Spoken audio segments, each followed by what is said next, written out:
Ankafaliana indray tompoko lasy tompoko vavy no iarahanay avy ato amin'ny ekipan'ny Météo Madagasikara aminao amin'ity anio ity. Toy ny mahazatra rehefa voalohan'ny herinandro toy izao dia omenanao ny fironan'ny toetry ny andro mandritra ny herinandro.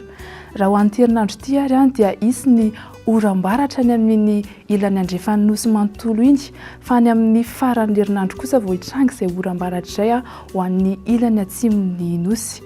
Mahakasika ny toetry ny andro rapitso dia aly izay malefaka no mandrafitra izany araka ny sary azo avy amin'ny zana-bolana androany hitantsika amin'ny sary izao.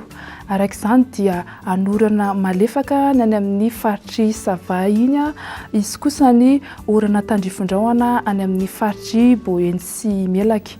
Ho an'ny faritra sisa dia tsy ahina ny sin'izay orana izay, izany hoe andrahona ny andro na hifandimby ny rahona sy masoandro. Ho an'ny tolakandro dia mbola tsy ahina hatrany ny sin'izay orana izay ho an'ny faritry Betsiboka, Analamanga, Itasy, Vakinakaratra, hipakatra any amin'ny faritra Vatovavy sy Atsinanana iny.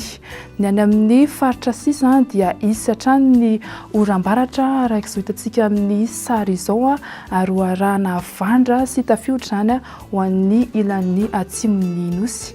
Mahakasika amin'ny maripana ny ambany indrindra no hanomboantsika anazy mahatratra hatrany amin'ny 40 degré Celsius aty amin'ny faritry Vakinakaratra aty, anodidina ny 20 sy 25 degré Celsius kosa izany ho an'ny morontsiraky ny nosy.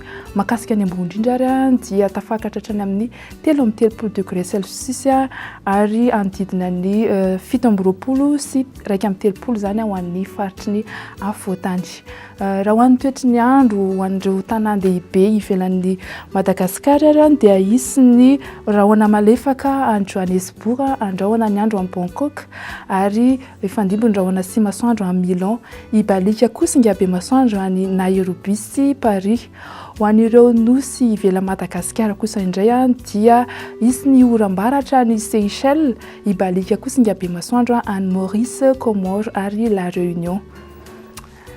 Dia izay indray no mamarana ny fotoanantsika ao amin'ny anio, manome fotoananao ho amin'ny manaraka indray. Veloma tompoko.